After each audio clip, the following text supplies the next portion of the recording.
Então nós vamos entrar agora no nosso assunto, justiça de Deus. E nós terminamos a aula passada em Hebreus 10, vamos começar essa aula em Hebreus 10. Então abre aí a sua Bíblia em Hebreus capítulo 10, eu vou abrir aqui a minha, na versão que eu mais gosto.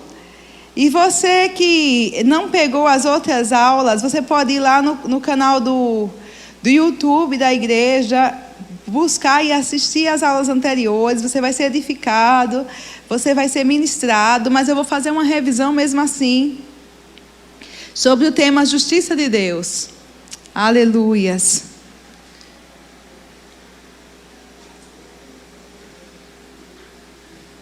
Amados, justiça é a capacidade de estarmos diante de Deus, diante do Pai, porque Deus é Deus de todo mundo, mas Pai dos seus filhos, dos que nasceram de novo, de estar diante do Pai, sem culpa, sem condenação, como se o pecado nunca estivesse ocorrido antes da nossa vida.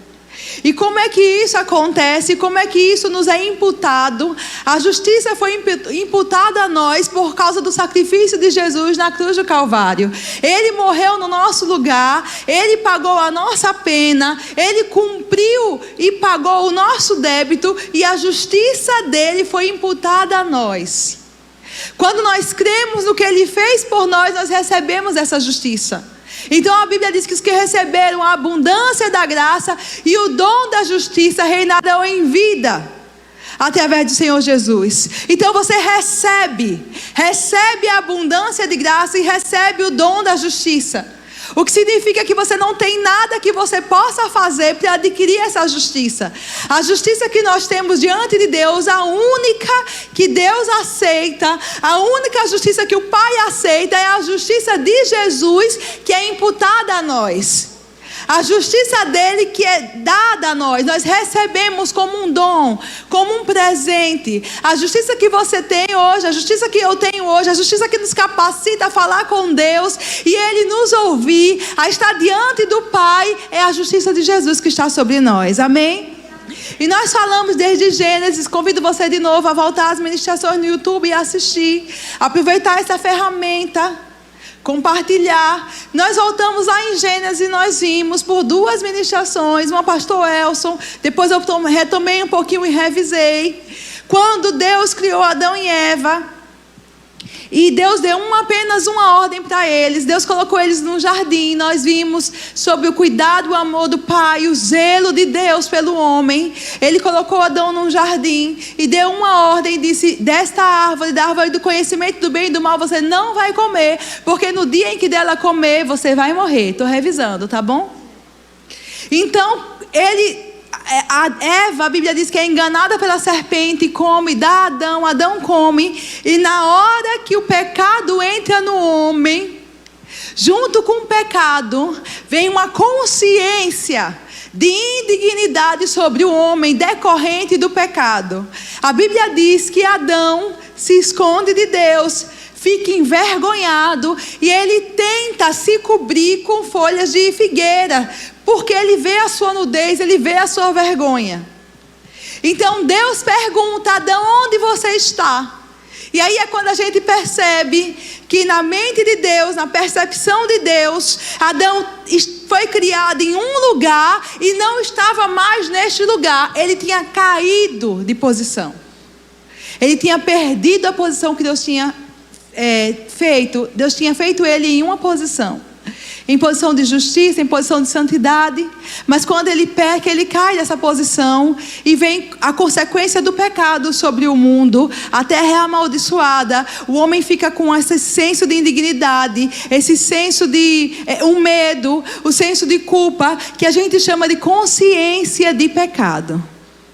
Então nós vimos que no Antigo Testamento Deus estabeleceu uma aliança, a antiga aliança, onde Deus concedia às pessoas uma justiça provisória, uma justiça limitada e imperfeita.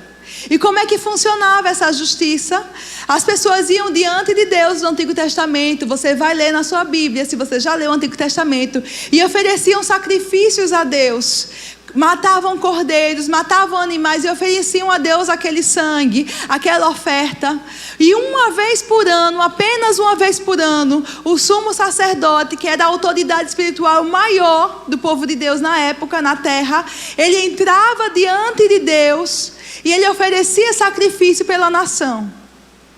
Mas quando ele oferecia esses sacrifícios, irmãos, ele fazia lembrança dos pecados e ele se remetia a uma promessa de Deus, que era a promessa de que um dia viria o Cordeiro de Deus que tira o pecado do mundo. Então todos os anos era como se o pecado fosse coberto por aqueles sacrifícios que faziam menção de um sacrifício perfeito que viria em Cristo Jesus. Amém? Então nós estamos hoje vivendo na nova aliança uma justiça perfeita, e não na antiga aliança, que era uma justiça imperfeita e provisória. E nós vamos começar em Hebreus a partir daí, e vamos avançar para o que Deus tem para nós esta manhã. Você está preparado? Amém. Amém. Glória a Deus. Vamos lá, Hebreus 10, capítulo 10, verso 1. Deixa eu abrir aqui. Diz assim: ora, visto que a lei tem sombra dos bens vindouros, não a imagem real das coisas, nunca jamais pôde tornar perfeitos os ofertantes, com os mesmos sacrifícios que ano após ano, perpetuamente eles oferecem. O que a Bíblia está dizendo em Hebreus, capítulo 10, verso 1? Que a lei mosaica, a antiga aliança, ela apresentava a sombra dos benefícios, dos bens vindouros, o que Deus estava preparando para nós. A lei apresentava a sombra destas coisas, não era a imagem perfeita das coisas. Para você entender o que os antigos, os santos da antiga aliança viam, era a sombra. Imagine uma casa. Imagine a sombra da casa projetada. Eles tinham noção do que Deus estava preparando. Eles tinham um anúncio do que Deus estava preparando. Deus avisava para eles: olha, vai chegar o dia em que eu vou tirar de vocês o coração de pedra. Eu vou dar a vocês um coração de carne. Eu vou escrever as minhas leis no coração de vocês. Vai chegar o dia em que os vossos jovens, vossos filhos, vossos velhos profetizarão. Em que todos serão revestidos e cheios do Espírito Santo. Por quê? Porque na antiga aliança o Espírito não estava sobre todos. Então Deus anunciava a nova aliança desde a antiga, e eles só viam uma sombra do que nós viveríamos, da proposta do evangelho que Deus tinha preparado para nós. Mas hoje você está na casa, vivendo dentro da casa. Enquanto eles viam a sombra da casa, hoje você vive dentro da casa. Vocês estão entendendo? Era uma imagem do real, não era o real. Era a sombra, mas não era a realidade. Amém? E a Bíblia diz que nunca jamais aqueles sacrifícios que eram oferecidos podiam tornar perfeitos os ofertantes. Que eles ofereciam ano após ano sacrifícios, mas os sacrifícios não tornavam os ofertantes perfeitos. Vamos continuar? Doutra sorte, não teriam cessado de ser oferecidos, porquanto os que prestam culto, tendo sido purificados uma vez por toda, não mais teriam consciência de pecados. O que é que ele está dizendo? Se o sacrifício da antiga aliança resolvesse a questão do pecado, o que aconteceria? Pararia de ser oferecido. Se o sacrifício que era oferecido de sangue de bodes, de sangue de cordeiros, se as leis e todos os rituais que eles faziam resolvesse o problema, eles fariam uma vez e estava resolvido. Porque ele diz que assim os ofertantes não teriam consciência de pecado. Mas ao contrário disso, verso seguinte: entretanto, nesses sacrifícios faz recordação de pecados todos os anos. Então o sacrifício que era oferecido na antiga aliança fazia recordação de pecados. Por quê? Porque era impossível que ele apagasse o pecado das pessoas ou tornasse perfeitos aqueles ofertantes. Perfeitos em que sentido? Amados, justiça tem um sentido na Bíblia. Nós vimos isso, mas eu quero lembrar de trazer a pessoa para a condição ideal diante de Deus. Justiça fala de nível, fala de posição. No mundo, justiça tem um senso de punição. Se você disser, eu quero que se faça a justiça, num jornal, se você ouvir isso, você vai ter uma ideia de que estão pedindo uma punição pelo erro. Mas na Bíblia, justiça não é punição. Punição na Bíblia é juízo. Quando Deus fala de juízo, Ele está falando de punição. Quando Deus fala de justiça, Ele está falando de uma posição, de um nível, de um lugar onde a pessoa é aceitável diante de Deus. Ela está na posição que Deus criou ela para viver ali. A posição que Deus tem para ela. Uma posição agradável diante de Deus. Então, na antiga aliança, eles ofereciam sacrifícios, mas os sacrifícios não traziam eles para essa posição aceitável. Não tornavam eles perfeitos diante de Deus, agradáveis diante de Deus. Por quê? Porque era sangue de touro, era sangue de bode, era sangue de bezerro. E touro, bode e bezerro não tem a sua cara. Quem fez a dívida foi o homem. E era necessário um homem perfeito, sem pecado, para pagar a dívida. A culpa era do homem. Então um homem perfeito tinha que pagar por aquele erro, para que houvesse compensação, para que houvesse justificação. Amém? Vocês estão comigo? Então vamos continuar. Vamos lá. Estamos no verso 3 e 4, né? 4 já, não é isso? Porque é impossível que o sangue de touros e bodes remova pecados. Por isso, ao entrar no mundo, diz: sacrifício e oferta não quisestes, antes um corpo me formastes. Não te deleitastes com holocausto de ofertas pelo pecado. Então eu disse: eis aqui estou, no rolo do livro está escrito a meu respeito, para fazer, ó Deus, a tua vontade. O escritor de Hebreus está repetindo a fala de alguém. Alguém disse. Quando entrou no mundo, essa pessoa disse: Deus, o Senhor não quer sacrifícios e ofertas pelo pecado, mas o Senhor me fez um corpo. De quem é essa fala, irmãos? De Jesus. Jesus disse ao Pai: Pai, esses sacrifícios de todos, esses sacrifícios de bodes, não aperfeiçoam o homem, não resolvem o problema, não atendem à justiça de Deus. Então o Senhor me fez um corpo. Por quê, amados? Ele recebeu um corpo no ventre de Maria, mas Jesus é de eternidade a eternidade. Ele é o Verbo que era Deus e estava com Deus. E nada que existe foi feito sem Ele, mas tudo por meio dele se fez. Amém? Então Jesus não passou a existir no ventre de Maria. Jesus recebeu um corpo. Ele diz: Deus, o Senhor me fez um corpo me formastes. Não te deleitastes em holocaustos e ofertas pelo pecado. Então eu disse: eis aqui estou, no rolo do livro está escrito a meu respeito, para fazer, ó Deus, a tua vontade. Depois de dizer como acima: sacrifícios e ofertas não quisestes, nem holocaustos ou oblações pelo pecado, nem com isto te deleitastes, coisas que se oferecem segundo a lei. Então acrescentou: eis aqui estou, para fazer, ó Deus, a tua vontade. Remove o primeiro, diga comigo, remove o primeiro, para estabelecer o segundo. A justiça da antiga aliança era provisória. A Bíblia diz que nós temos superiores promessas hoje. Dentro daquela justiça provisória, os santos do Antigo Testamento apontavam para Cristo que havia de vir.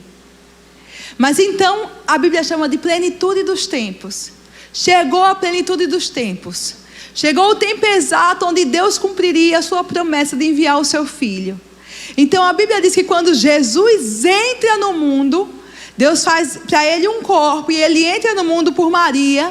A Bíblia diz que ele remove a primeira aliança e estabelece a segunda aliança. Então, amados, quando tem crente insistindo em viver na antiga aliança, ele perde muita coisa, porque foi removido o primeiro. Mas o primeiro, irmão, não serviu para nada, serviu para muito, para os que viveram nela.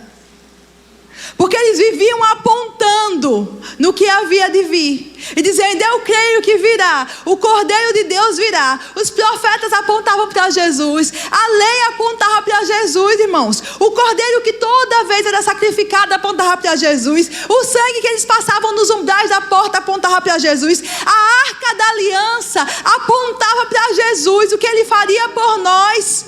Um dia ele viria habitar em nós. Um dia o homem ia ser a casa de Deus. Apontava para Jesus, apontava para Jesus.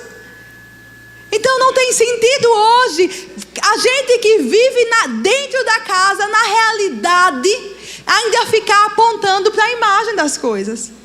Crente atrás da arca da aliança. Quando o crente fica atrás da arca da aliança, achando que por estar ali perto daquele objeto de culto do Antigo Testamento vai estar mais abençoado, ele perde a percepção da realidade da nova aliança, que ele é a casa, ele é a arca. Hoje você é a arca. A arca apontava para você. É lindo, irmãos, revestido de ouro por dentro e por fora. Sabe de que era feita a arca? De uma madeira qualquer aí. Madeira, mas revestido de ouro por dentro e por fora, falando da glória, da presença de Deus na nossa vida. Aquela madeira revestida de ouro por dentro e por fora, ela comportava, ela abraçava, ela recebia a vara de Arão, o maná, que fala da palavra de Deus, que fala do Espírito, fala do poder de Deus, o poder da ressurreição. Quem lembra, a vara floresceu, uma vara morta floresceu. Essa é a vida que está dentro de você. Essa é a realidade que você carrega. Uma vida poderosa, uma vida de milagres, o poder que opera em você. Por isso que Paulo sempre orava, irmãos. Ele dizia: Senhor, abre nossos olhos, abre os olhos da igreja para ver o poder que agora opera em nós. Porque enquanto os crentes ficam olhando para a arca, esquecem que eles mesmos são a arca. Diga: eu sou a arca. Eu sou a arca. Hoje eu sou o endereço de Deus na terra. Você é o endereço de Deus na terra. Não é esse templo também não. Nem essas paredes. Aleluia. Porque ele removeu o primeiro para estabelecer o segundo. Verso 10. Nessa vontade é que temos sido santificados mediante a oferta do corpo de Jesus. Quantas vezes? Uma vez por todas. Aleluias. Aleluias. Ora, todo sacerdote se apresenta dia após dia, está falando da antiga aliança, a exercer o sacrifício, o serviço sagrado e a oferecer muitas vezes os mesmos sacrifícios que nunca, jamais podem remover pecados. Irmã, por que ele está dizendo isso? Porque ele está escrevendo aos Hebreus. Está dizendo: meus irmãos, prestem atenção. Os sacerdotes oferecem sacrifício dia após dia, sacrifícios que nunca, jamais podem remover pecados. Verso 12, acompanhe comigo. Jesus, porém, entretanto Jesus, com Jesus é diferente. Jesus, porém, tendo oferecido para sempre um único sacrifício pelos pecados, assentou-se à destra ou direita de Deus, aguardando daí em diante até que os seus inimigos sejam postos por estrada dos seus pés. Porque com uma única oferta aperfeiçoou para sempre quantos estão sendo santificados. Diga aleluia. Diga glória. Veja, irmãos, interessante esse versículo. A Bíblia diz que Ele aperfeiçoou para sempre os que estão sendo santificados. Porque na nossa carreira cristã, a gente vai crescendo e deixando coisas. A gente vai aprendendo a agradar a Deus. A gente vai sendo educado na justiça. A gente aprende o que deve falar, o que não deve falar. A gente aprende a controlar nossos pensamentos. A gente aprende a manifestar os frutos do Espírito. A gente vai sendo santificado, aumentando, irmãos, e manifestação da santidade de Deus que está na nossa vida. Mas nós já fomos aperfeiçoados de uma vez por todas. Porque esse aperfeiçoados que a Bíblia fala da posição de justiça que nós temos hoje. Diante de Deus, você é considerado perfeito em Cristo Jesus, aceitável a Deus. Você chega diante de Deus sem culpa e sem condenação. Você chega com ousadia pelo novo e vivo caminho. Não tem nada que você possa fazer para você se tornar mais agradável diante de Deus. Tudo foi feito por Jesus para que você seja aceitável diante de Deus. Ele vestiu você de justiça. Você já está aperfeiçoado. E, irmãos, o que é glorioso nessa revelação, nessa verdade da justiça de Deus na nossa vida, é que a justiça que você tem hoje é a mesma que você vai ter no céu. Porque é a justiça de Jesus imputada a você. A gente não cresce em justiça, mas cresce em santidade. Por isso que Ele aperfeiçoou de uma vez por todas os que estão sendo santificados. Porque, amados, também é verdade que você que é justiça de Deus, você não anda de qualquer jeito. Então você está sendo santificado. A vida que você carrega quer se manifestar e mostrar para o mundo quem Deus é na sua vida, o Deus que você tem. Mas aperfeiçoado você já foi de uma vez por todas. E se eu orar mais, irmão, vou ficar mais aperfeiçoada? Não vou. Mas Deus vai gostar que eu ore? Vai, pode orar. Ore que orar é bom. Leia a Bíblia, estuda a palavra que é bom. Jejuar é bom, viu? Mas você já foi aperfeiçoado pelo sangue de Jesus. Aleluia. Glória a Deus. Qual é o versículo? Me ajude. 15. Onde há remissão de pecados, já não há mais oferta pelo pecado. Na nova aliança, Jesus fez por nós remissão de pecados. Ele pagou o preço, Ele perdoou os nossos pecados. Já não há mais oferta a ser feita pelo pecado. Irmãs, se eu fizer uma coisa muito feia, eu estou me sentindo mal. Talvez, se eu fizer um jejum, facilite Deus me perdoar. Não há mais oferta pelo pecado, a não ser o sangue de Jesus que já foi derramado por sua vida. Você tem que confessar o seu pecado, se arrepender do pecado e receber o sangue na sua vida, porque já não há mais oferta pelo pecado. E se eu fizer 7 semanas, irmã, será que quebra a maldição? Irmão, não, porque a gente viu que a maldição foi quebrada na cruz do Calvário. A maldição foi imposta ao homem no Éden por Adão e foi quebrada na cruz do Calvário. Como é que eu faço? Receba abundância de graça e dom de justiça. Receba e ande nessa verdade. E você andando nessa verdade, você vai ver cadeias sendo quebradas da sua vida, porque a maldição já foi quebrada por Jesus na cruz. Porque onde há, diga onde há remissão de pecados, não há mais oferta pelo pecado. Agora me diga, a maldição entrou como no mundo? Pelo pecado. A doença entrou como no mundo? Pelo pecado. A morte? Pelo pecado. E onde há remissão de pecados, não há mais oferta pelo pecado. Então, amados, tudo que Jesus fez por nós na cruz, fez de uma vez por todas, e a gente recebe pela fé. A gente não dá oferta, a gente não faz mais oferta por isso. Os irmãos estão entendendo? Não faz mais sacrifício por isso. E tem esforço na vida cristã? Tem. Mas não é para você adquirir os benefícios que Ele fez por você. Porque onde há o quê? remissão de pecados, não há mais ofertas pelos pecados. Amém. Glória a Deus. Vamos avançar? Vamos lá para Romanos, capítulo 3, verso 19 e 20.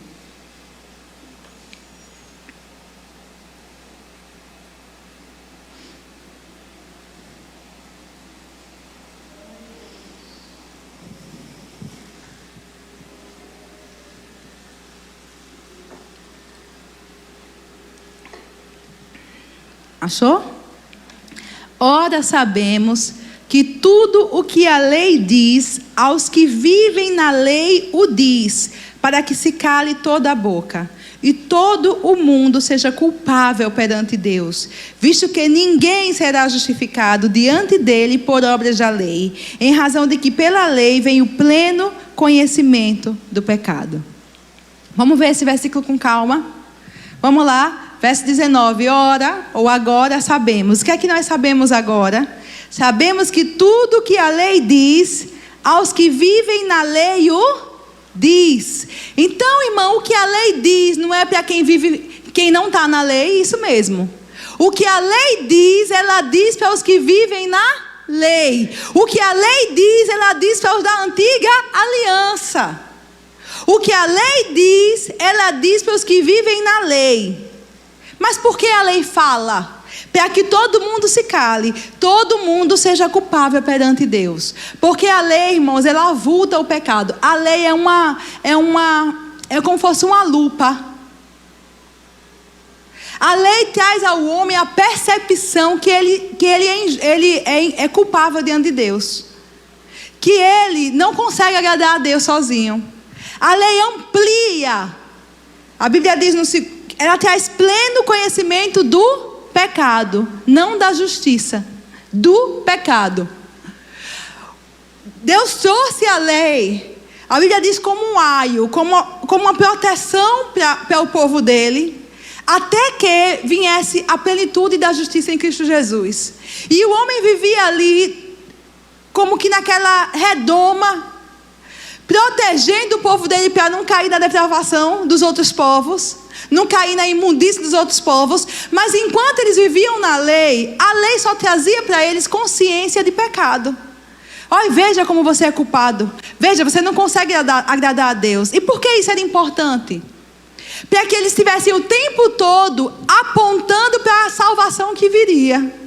Mantinha eles apontando que Deus faria algo por eles e traria salvação sobre o seu povo. Ele enviaria o Cordeiro de Deus, a virgem vai conceber, ela vai ter um filho, virá o Cordeiro, virá o Messias. E a lei mantinha o povo da antiga aliança guardado nessa verdade. Mas a lei não traz nenhuma consciência de justiça. Por que não? Porque ninguém é justificado pela lei. O que é que a lei traz? Consciência de pecado. Porque a lei é uma lupa. Ela amplia, ela aumenta essa consciência de pecado no homem. Mas o que a lei fala, ela não fala para mim, não fala para você. Ela fala para os que estavam na lei. Vamos ler de novo? Ora, agora sabemos que tudo que a lei diz, aos que vivem na lei o diz, para que se cale toda a boca e todo mundo seja culpável perante Deus, visto que ninguém será justificado diante dele por obras da lei, em razão de que pela lei vem o pleno conhecimento do pecado. Hebreus capítulo 11. Volte lá em Hebreus. Hebreus 11, verso 39.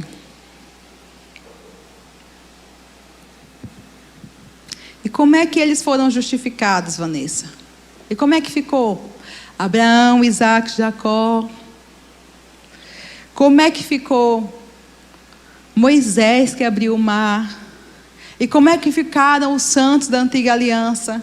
Ninguém é justificado pela lei. Hebreus 11, 39 diz assim: ora, todos estes que obtiveram bom testemunho por sua fé, não obtiveram, contudo, a concretização da promessa. por haver Deus provido coisa superior a nosso respeito, para que eles sem nós não fossem aperfeiçoados.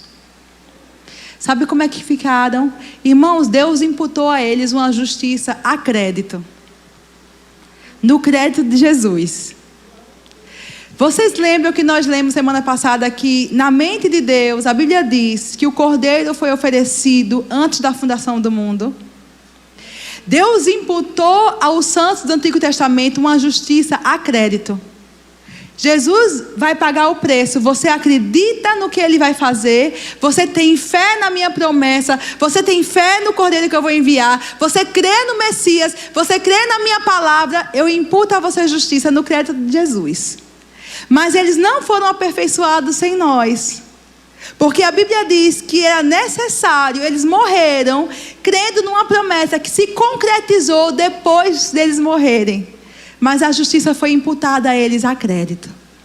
Mas hoje eu e você vivemos à vista, irmão. É melhor a crédito ou é melhor à vista, irmão? Vou perguntar de novo, é melhor a crédito ou é melhor à vista, irmão? É melhor à vista, irmão. Hoje a gente vive na realidade. Aleluias, aleluias. Glória a Deus, aleluias. Vamos lá. Mateus, capítulo 5, verso 17 e 18.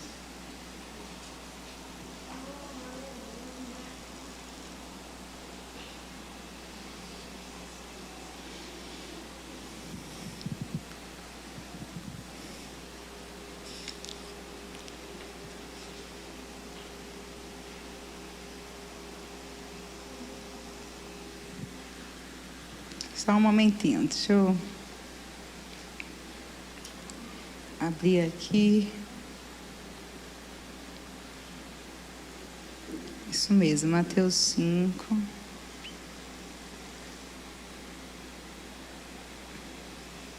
Diz assim.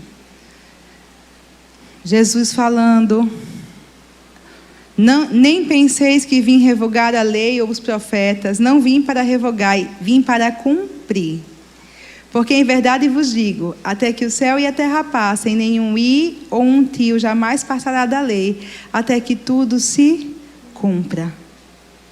Jesus veio cumprir a lei. Mas tem gente que não entende isso. Irmãos, ele encerrou a lei. Ele cumpriu. Ele fechou. Ele cumpriu todo o custo. Ele pagou todo o débito. Ele viveu perfeito nessa terra. Ele viveu sem pecado. Não houve dolo na sua boca. Ele cumpriu a justiça. Ele cumpriu a lei. Ele cumpriu e ele encerra o primeiro e estabelece o segundo. A lei foi cumprida em Cristo Jesus. Homem nenhum consegue cumprir. Não foi o que a gente leu? Homem nenhum consegue, mas ele cumpriu toda a lei. Tudo que estava escrito a respeito dele, toda a vontade do Pai foi estabelecida, foi cumprida por Jesus. Amém? Vá, por favor, para Lucas capítulo 24, verso 44.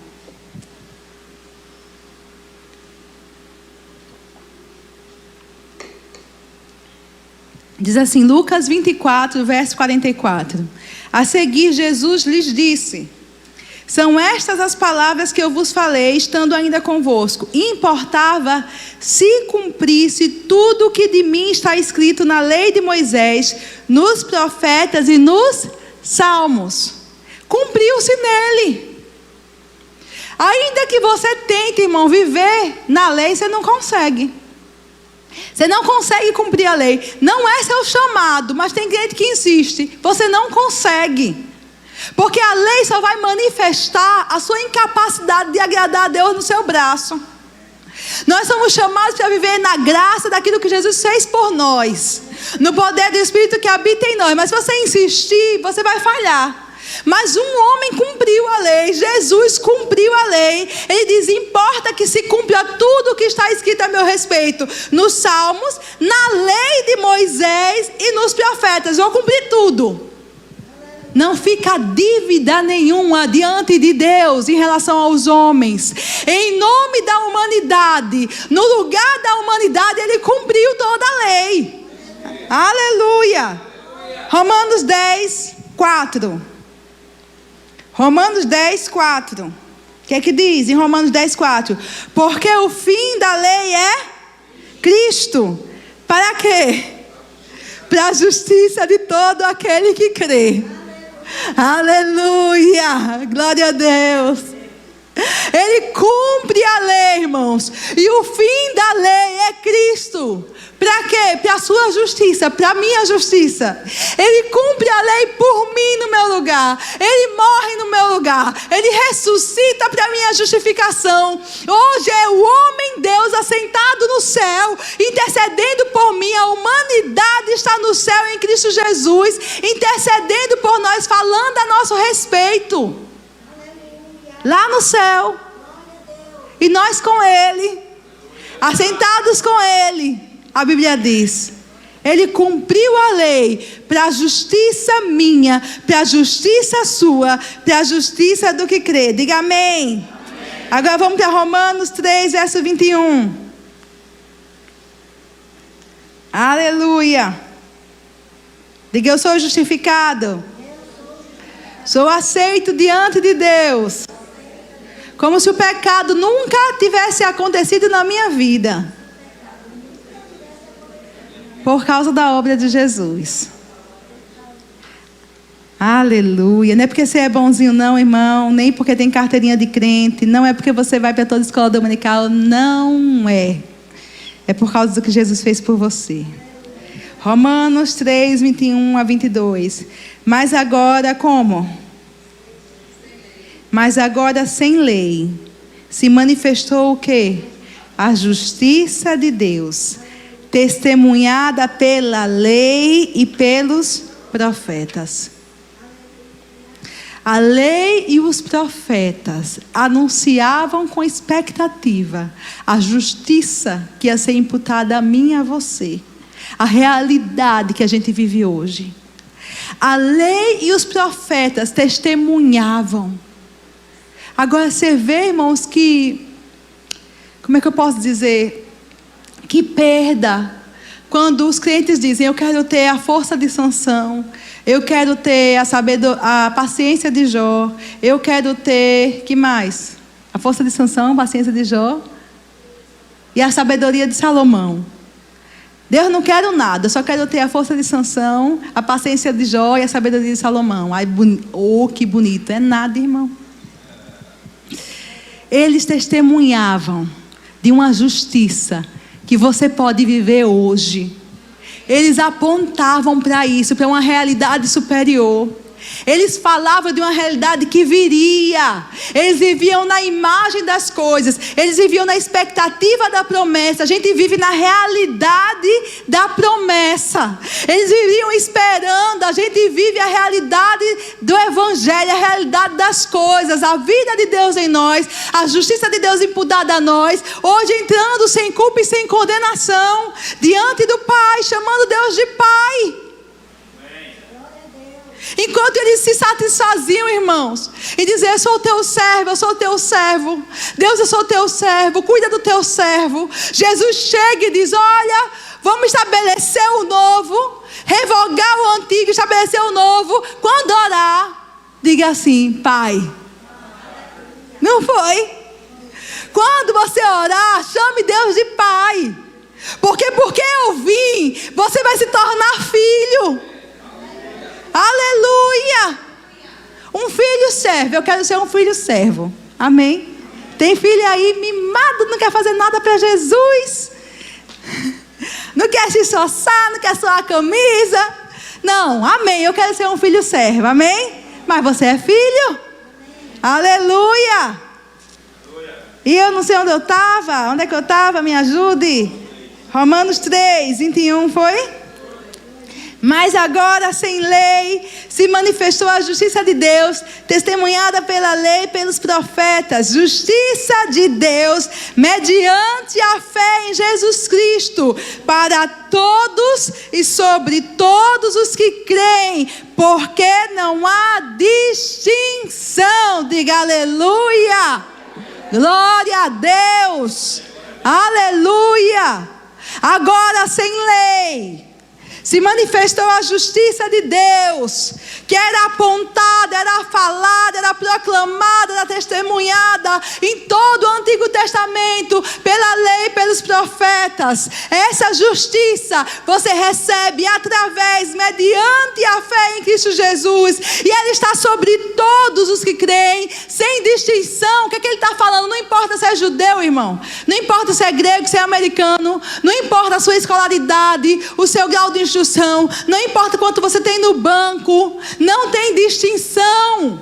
Você não fica mais santo e orando lá no muro de Jerusalém, nem pegando a água benta do Rio Jordão, porque não é isso que vai santificar ou abençoar a sua vida. O que já abençoou você, o que já elevou a sua posição diante de Deus, o que já resolveu o problema do pecado, foi o que Jesus fez por você na cruz. Não há distinção. Eu sou Belém, sabe meu nome? Tem Belém no final. Aí uma vez me falaram: procure saber, irmã, se você não é descendente de judeu, porque vai que você é abençoada duplamente, porque é crente e porque é judia. Diga comigo assim: não tem como ser mais abençoado do que a igreja é abençoada. A igreja foi abençoada com toda sorte de bênçãos. Se o judeu quiser ser abençoado como você é abençoado, ele tem que aceitar Jesus. E mediante a fé em Jesus, ele vai desfrutar da justiça que você desfruta hoje. Porque não tem mais distinção. Aleluia! Não tem mais distinção. É verdade, irmãos. Antes a gente não era povo. Não era, não. Só eles eram povo de Deus, é verdade. Antes a gente não tinha a palavra, nem a lei, nem os profetas.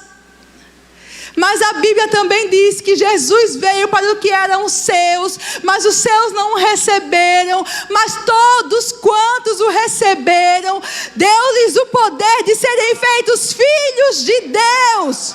Aleluia! Uma mudança de natureza, uma mudança de realidade, uma mudança de família.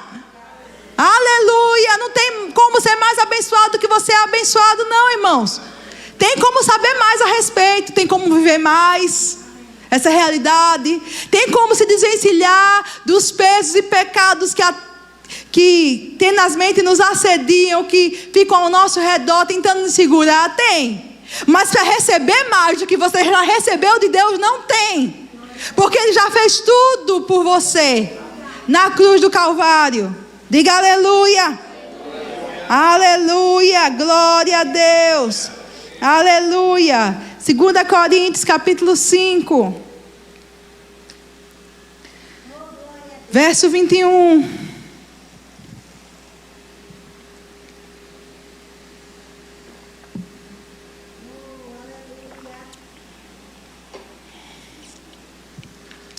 Aleluia. Deus é bom, aleluia. 2 Coríntios 5, 21 diz assim: aquele que não conheceu o pecado, Jesus, Ele o fez pecado por nós. Deus o fez pecado por nós, para que nele fôssemos feitos justiça de Deus. Diga comigo, diga: as consequências do pecado do homem foram levadas à conta de Cristo. E as consequências da obediência de Cristo foram levadas à conta do crente, do que crê. Estou falando do evangelho, não, do que crê. Vamos repetir de novo. As consequências do pecado do homem foram levadas à conta de Cristo. Quem pagou a conta? Cristo. As consequências da obediência de Cristo foram levadas à conta do que crê. Você cresceu em crédito, irmão, diante de Deus. A obediência de Cristo, o que Cristo fez, ele disse: ó Pai, eu vim fazer a tua vontade. A gente leu: sacrifícios e oferta não quisestes, antes corpo me formastes. Ó Pai, eu vim fazer a tua vontade. Então ele andou em obediência. E as consequências dessa obediência foram imputadas a nós, colocadas na nossa conta. É o penoso trabalho da alma de Jesus, imputada a nós. Ele foi lá, ele fez, e Deus pega o crédito dele e bota na sua conta. Aleluia. E hoje você ora no crédito no que ele fez. Você expulsa demônio no crédito do que ele fez. Você anda com Deus no crédito do que ele fez. Chama Deus de Pai no crédito do que ele fez. Você vai para o céu no crédito do que ele fez. O Espírito Santo habita em você no crédito do que ele fez. Aleluias. Porque o crédito dele foi imputado a nós. E a nossa culpa foi imputada a ele. Por isso, irmãos, que a Bíblia fala que foi uma substituição. Uma morte substitutiva. Ele foi no nosso lugar. Mas Deus foi além, irmãos. Porque a gente já ia achar muito bom se apenas ele tivesse perdoado os nossos pecados e não fosse necessário passar o resto da eternidade no inferno, irmão, com um capiroto lá,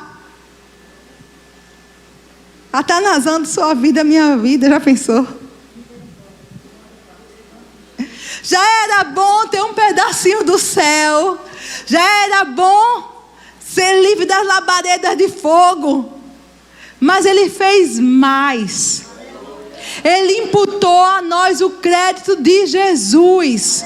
É o que a Bíblia diz: aquele que não conheceu o pecado, Deus o fez pecado por nós, para que nele fôssemos feitos justiça de Deus. Ele levantou a nossa posição. Aleluia! Aleluia! Pode orar que Deus ouve você, irmão. Pode usar o nome de Jesus. Pode expulsar demônio. Pode orar por enfermidade. Pode declarar que você é um vencedor. Pode falar a palavra na sua vida. Pode mandar as portas se abrirem. Pode chamar a existência que não existe. Abre a sua geladeira. Chame comida à existência. Está sem emprego. Chama o emprego à existência. Irmão, não tenho condição. Eu sou pequenininho. Não é no seu crédito, santo. É no crédito de Jesus, que está na sua conta já, depositado por Deus. Aleluia! Aleluia! Por isso que Jesus disse, irmãos: os que creem em mim vão fazer obras maiores do que eu faço. Em meu nome vocês vão expulsar demônios. Em meu nome vocês vão falar outras línguas. Em meu nome vocês vão pegar em serpentes. Em meu nome, até se vocês comerem alguma coisa mortífera, não vai fazer mal algum para vocês. Em meu nome, em meu nome, em meu nome, no meu crédito. Aleluias. Aleluias. Amados, por isso você deve orar. Eu devo orar. Senhor, abre meus olhos. Eu quero conhecer a minha herança. Eu quero saber o tamanho desse depósito. O tamanho desse crédito que foi depositado para mim, Senhor. Eu quero ter revelação. Eu quero entender onde essa justiça que me foi imputada me colocou diante de Ti. Ousadia, irmãos. Ele fala de entrar com ousadia pelo novo e vivo caminho e receber graça, receber misericórdia em ocasião oportuna. Aleluias. Não como crentes miseráveis, pedintes, clamando Quem sabe pode ser, talvez, Deus me ouça e me dê 1% do que eu estou pedindo. Não é essa a perspectiva que o Evangelho passa. No Novo Testamento para nós, ele fala: entre com ousadia, pelo novo e vivo caminho, pelo sangue de Jesus, diante do Pai, de um trono que é de graça, um trono que é de misericórdia, e encontre o que você precisa. Se precisa de graça, receba a graça. Se precisa de misericórdia, receba a misericórdia. Aleluia. Se é a sua ocasião oportuna hoje, irmãos, é hoje mesmo. Quando terminar a ministração, a gente vai ter um tempo de oração. Você vai levantar, você vai dizer: Senhor, pelo teu sangue, não pelo meu histórico de crente, não pelas minhas falhas, não pela minha incapacidade, nem pela minha fraqueza, mas pelo teu sangue, pelo novo e vivo caminho, pelo sangue de Jesus. Eu estou aqui diante de ti, que é meu Pai, meu Deus e meu Pai, diante do teu trono, que para comigo não é um trono de juízo, nem um trono de condenação. Por causa do que Jesus fez por mim e do crédito a mim imputado, a Bíblia diz que para os filhos, para os que creram, para os que receberam o que Ele fez, é um trono de graça e um trono de misericórdia, irmãos. Graça, favor imerecido, a ajuda de Deus, a influência de Deus na sua vida, o acudir de Deus, o ajudar de Deus, o braço de Deus a seu favor. Misericórdia. Não nos tratar segundo nós merecemos. Quando Ele usa a graça, irmãos, Ele trata a gente segundo Ele é. Ele é bom. Quando Ele usa a misericórdia, Ele não trata a gente segundo a gente é. Eu não vou tratar você segundo você merece. Eu vou tratar você segundo as minhas misericórdias, a minha compaixão. Ele olha para a gente e não imputa o que a gente merecia, mas tem compaixão de nós, misericórdia de nós. É um trono de graça e um trono de misericórdia para a ocasião oportuna. Quando você entender que precisa chegar lá e receber graça e receber misericórdia, está disponível para você hoje, pelo novo e vivo caminho, pelo sangue de Jesus. Porque aquele que não conheceu o pecado, Ele o fez pecado por nós, para que nele, não fora dele, nele fôssemos feitos justiça de Deus. E a consequência da obediência de Jesus foi imputado para nós, os que creem, como um crédito. Aleluias, glória a Deus. Aleluias. Eu quero que você leia comigo Romanos 5:10. Já estamos quase encerrando. Eu quero ler uns 3 versículos ainda com você.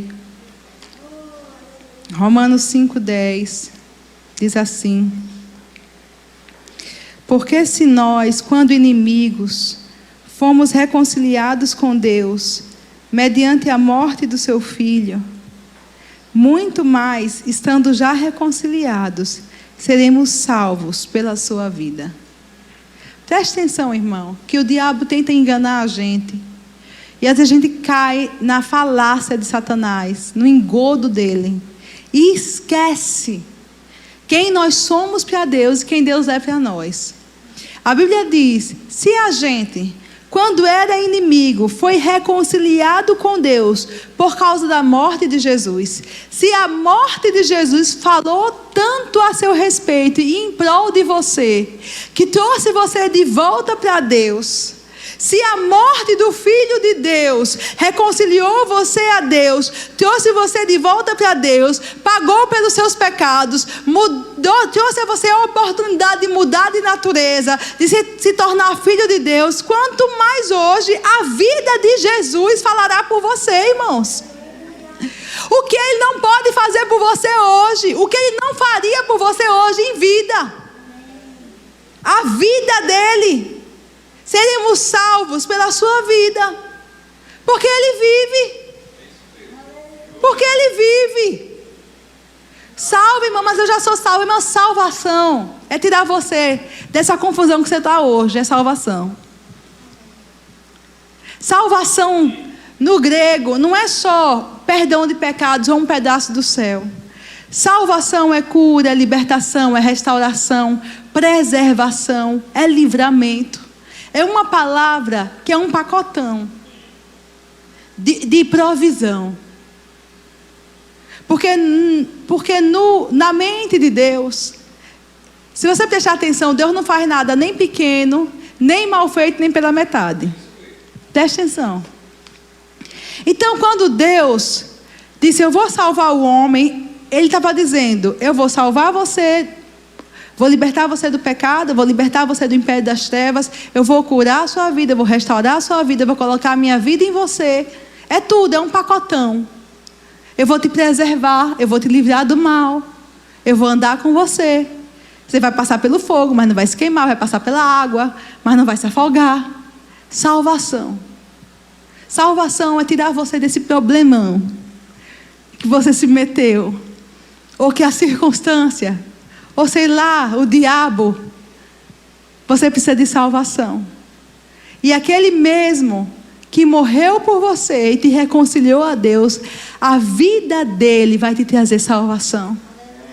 A Bíblia diz que ele vive hoje e ele intercede por nós. Hoje vivo, Jesus intercede por você. A vida dele intercede por você. A presença dele no céu intercede por você. Não significa, irmãos, que ele está o tempo todo ali orando, não, irmão. Ele lá fala por nós. É o homem na glória. Pagou os pecados da gente. Pagou toda a condenação. Tem um trono de graça e misericórdia disponível. Ele é o vivo e novo caminho. É o caminho que leva para Deus. A vida dele traz salvação para essa situação hoje que você enfrenta. A vida dele traz salvação para a sua vida. A morte dele te reconciliou a Deus. E a vida dele é poderosa para mudar a sua situação. Para mudar essa história. Aleluias. Aleluias. Gálatas 3.